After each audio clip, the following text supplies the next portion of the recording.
एचएयू student पर लाठीचार्ज मामले को सुलझाने के लिए हरियाणा सरकार की तरफ से 3 कैबिनेट मंत्रियों महिपाल ढांडा और रणबीर गंगवा और इसके साथ ही कृष्ण बेदी के अलावा एक भाजपा विधायक रणधीर पनिहार को स्टूडेंट से बातचीत कर मामले को सुलझाने की जिम्मेदारी दी गई थी। लेकिन स्टूडेंट के साथ 2 दिनों की मैराथन बैठकों के दौरान एक बात आपको बता दें कि बैठक जो है वो बेनतीजा साबित रही है और इसी को लेकर हरियाणा के शिक्षा मंत्री महिपाल ढांडा से खास बातचीत की है total news associate editor doctor Mahesh Kumar ने।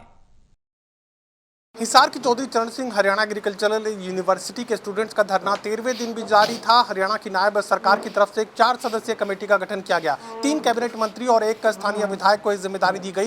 बातचीत के सिलसिले को आगे बढ़ाया गया। 2 दिनों तक दिन भर ये बैठकों का दौर चलता रहा।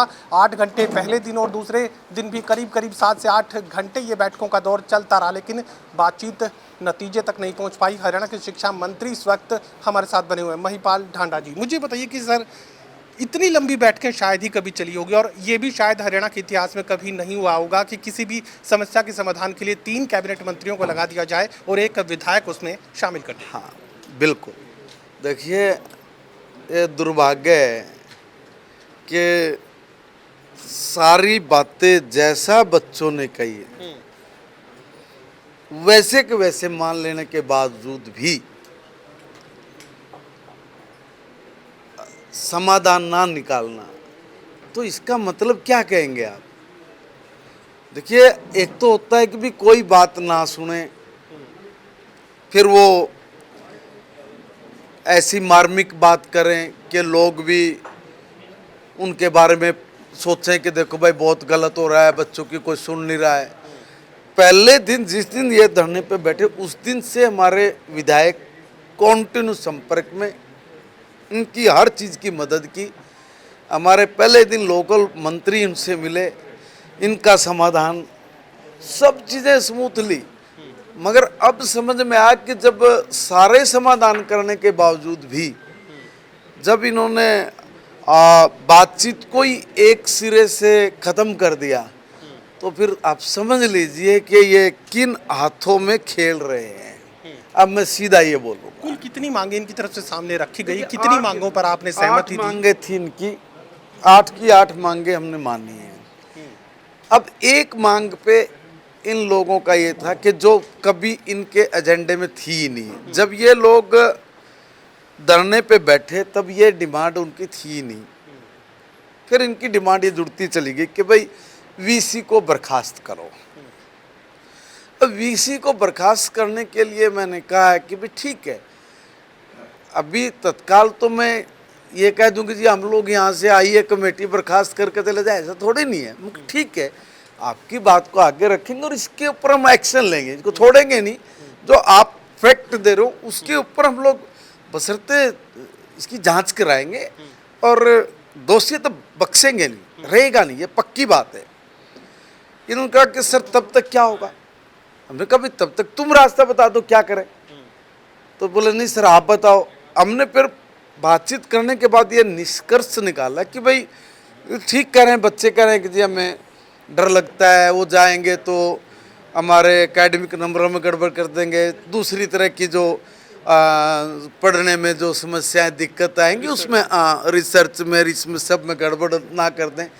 हमने कहा एक काम करते हैं, 2 IAS अधिकारी लगा देते हैं, एक आप भी जिसको भी कहोगे जो आपका टीचर है, एक उसको उस कमेटी में डाल देते हैं। इनकी समझ में भी आ गई थी। और भाई जब तक आपको वाइस चांसलर से कोई मतलब ही नहीं है, तुम्हारे लिए तो बर्खास्त ही एक किस्म से, उसकी जांच चलती रहेगी।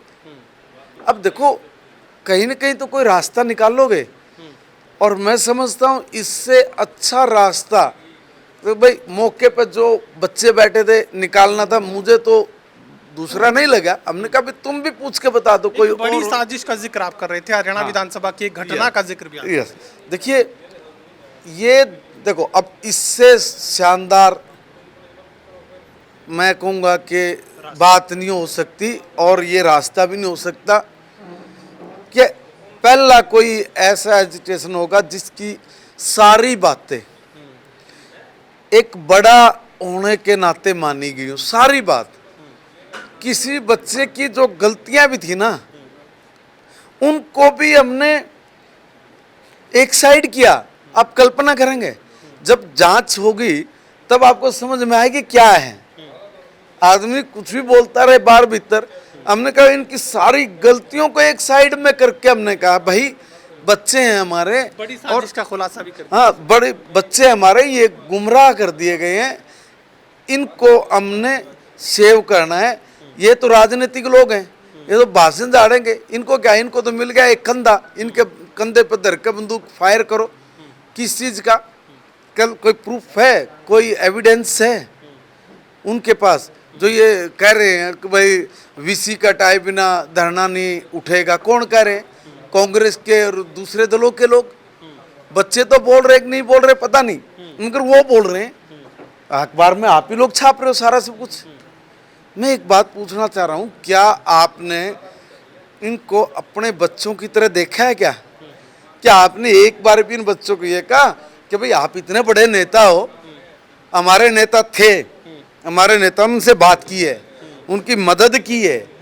क्या आप आए, आपने एक बार भी उन बच्चों को ये कहा कि देखो साहब ये हमारे बच्चे ही हैं और चलो हम भी एक बार अगर प्रशासन यूटी प्रशासन ये वीसी का जो है वो मान रहा है कि नहीं मान रहा है, एचयू का प्रशासक, चलो हम चलेंगे बात करेंगे। अगर वो बात ना करते उनके साथ और वो ना मानते तो वो भी कहते देखो जी हम भी गए थे और इन्होंने इनकी बात को अनसुना कर दिया, इसलिए इनके खिलाफ एक्शन लो। कई बात बनती थी, ये तो बैठ के पहले कहने लगे बस अगवे हटाओ। और ये मामला विधानसभा में उठा था और विधानसभा में उठने के बाद ये तब भी उस विधानसभा में कोई जवाब नहीं दे पाए थे। उठाने के लिए उठा और इन बच्चों के जरिए ये अपनी राजनीतिक रोटियां जो सेक रहे हैं ये गलत है।